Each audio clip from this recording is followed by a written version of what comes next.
e abuso envolvendo policiais militares motivaram o governo federal a excluir o crime de abuso de poder do indulto de Natal. Esse indulto é o perdão da pena para algumas penalidades que atendam os critérios do Ministério da Justiça e do presidente Lula. Neste ano, pela primeira vez em um governo do PT, o indulto vai excluir aqueles que foram condenados por abuso de autoridade. Também ficarão de fora os envolvidos em crimes relacionados à lei de licitações. O decreto já foi assinado pelo presidente Lula e deve ser publicado no Diário Oficial da União na próxima segunda-feira. Temos aqui o Maurício Januzzi conosco hoje, que é advogado, criminalista. Mauricião, dá uma explicada geral do que se trata esse indulto natalino.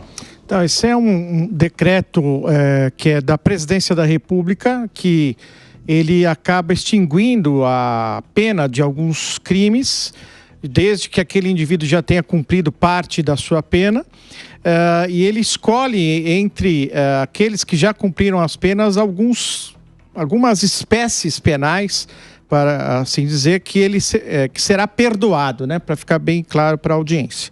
Então é um perdão dado pelo presidente da República a quem já cumpriu uma parte da pena sobre determinados crimes.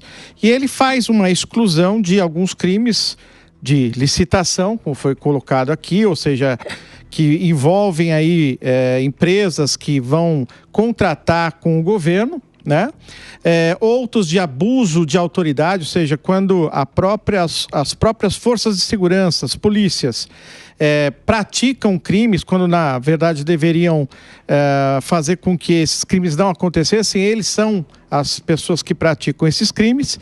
E também um outro que foi incluído foi com relação àqueles que praticaram os crimes do dia 8 de janeiro, crimes contra a democracia, que também foram excluídos deste indulto. Portanto, o que ocorrerá é que parte de alguns que estão cumprindo pena, já estando em regime semiaberto, nunca em regime fechado, é um regime mais brando, portanto, terão o perdão das suas penas e ganharão a liberdade e se passa ali uma borracha a respeito daquele crime que praticou e da pena que ele sofreu. Então, nós temos aí uma saída de um contingente bastante grande de pessoas que estão no semiaberto e, se me permitir também, começa nesta semana, por 10 dias, na segunda-feira, a saída temporária de final de ano. Ah, temos essa daí. Apesar da evolução da legislação que o Congresso aprovou esse ano, a respeito de que não se pode mais ter essa saída só valerá para aqueles que começarem a cumprir a pena agora, 2024, para frente. Aqueles presos que estavam cumprindo pena de 2024 para trás, continuam no regime anterior. E, portanto, terão direito a essa saída temporária, o que significa dizer que boa parte, 15% desses presos não voltam, né, dessa saída temporária, e me parece também acertado que isso tenha acabado daqui para o futuro, mas que aumenta a insegurança, né, nas ruas, aumenta a sensação de insegurança. Sim. E que, portanto, devemos aí tomar medidas e ficar alerta sobre esse período também. Quer dizer, além de se preocupar com a ceia de Natal, com a viagem, com as férias, tem que dar uma atenção para esse contingente de pessoas criminosas que não vão voltar da saidinha, o Thiago Massicano.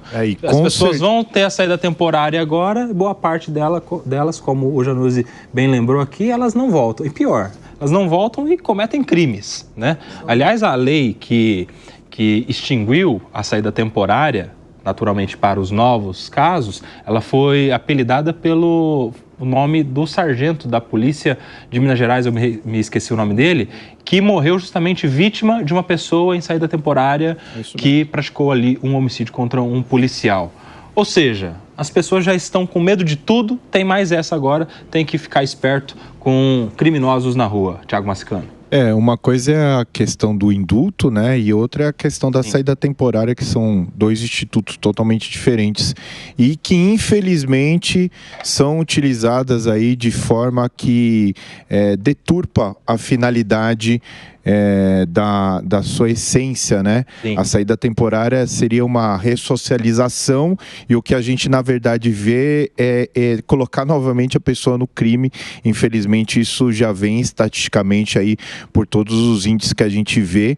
E a volta é pior, né? Porque eles não voltam. Infelizmente, eles acabam voltando para essa criminalidade e se tornam foragidos, encarecendo ainda mais os nossos próprios órgãos federais e os órgãos de segurança que vão ter que fazer a captura novamente desse foragido, infelizmente. E aí, Diogo da Luz, 2 assuntos, o indulto de Natal e a saída temporária. Em relação ao indulto de Natal, você acha que o presidente deu uma aproveitada ali para dar uma cutucada em relação à crise de segurança, envolvendo policiais, abusos, enfim, quando ele coloca de que isso não vale para abusos de poder, enfim, é uma oportunidade de politizar um pouco o indulto natalino ou não? E como, Koba? Como ele fez isso? Porque a gente normalmente não ouve os presidentes falarem do indulto de Natal. Os governos não levantam esse assunto. A imprensa que fica de olho e aponta um ou outro caso que acha muito estranho. Dessa vez não, está virando grande notícia que não vai dar o indulto para alguns. Mas me fez chamar a atenção por outro lado. Por que está dando para outros que talvez nem conheça? Vale a gente pensar, tem sentido o indulto de Natal? Eu não estou vendo lógica alguma, porque também é uma injustiça para com outros que eventualmente tenham cometido seus crimes ou penas mais leves. Você é contra o indulto? Eu estou achando totalmente contra, não estou vendo lógica alguma ao indulto. A saidinha já é uma coisa muito mais complexa, porque a lei originalmente era muito diferente, ela previa que as penitenciárias tivessem suas graduações e tivessem as colônias penais com trabalho, etc. E a pessoa ia mostrando a capacidade de sair do sistema penitenciário gradualmente. Acabaram com isso tudo, aí a saidinha perdeu completamente a razão de ser. E aí, Lala? A gente está aprisionando a nossa população, essa é a verdade, porque o que a gente vê são pessoas com muito receio de sair de casa, deixando o celular dentro de casa, você vai passear com o cachorro, a rua está vazia, você já começa a ficar com um certo receio, você tem pessoas que têm pânico de sair de casa pelo receio do assalto, né? E a intenção seria qual? Seria essa ressocialização, e será que não deveria começar já de dentro, ali da raiz, de uma outra forma, fazer todo esse processo e não só liberar, soltar, e aí eles não voltarem?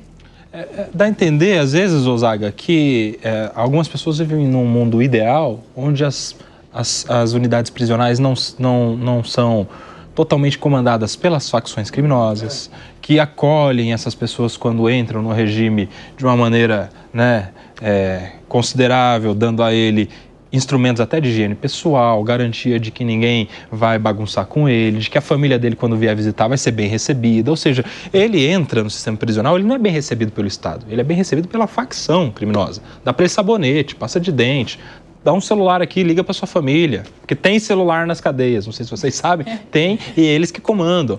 E aí essas pessoas, às vezes, saem numa saída temporária, que seja, com uma missão.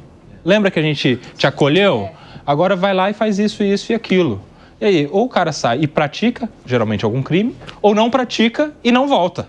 Porque daí se ele voltar lá para aquele local onde deram a missão e ele não cumpriu, enfim. Isso se ele sobreviver e a família dele também. Exato, ou seja, assim, o mundo ideal da ressocialização do papel é lindo. Né? A pessoa vai sair, ela vai começar a ter novamente o contato com a sociedade, isso vai fazer com que ele gradativamente esteja em um nível social adequado para ele, né, estar desaprisionado. Mas o mundo da realidade é outro, né, Zaga?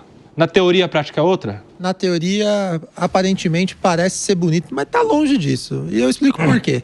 A Lei de Execução Penal no Brasil, ela é de 1984. Naquela época, não existiam tantas facções criminosas.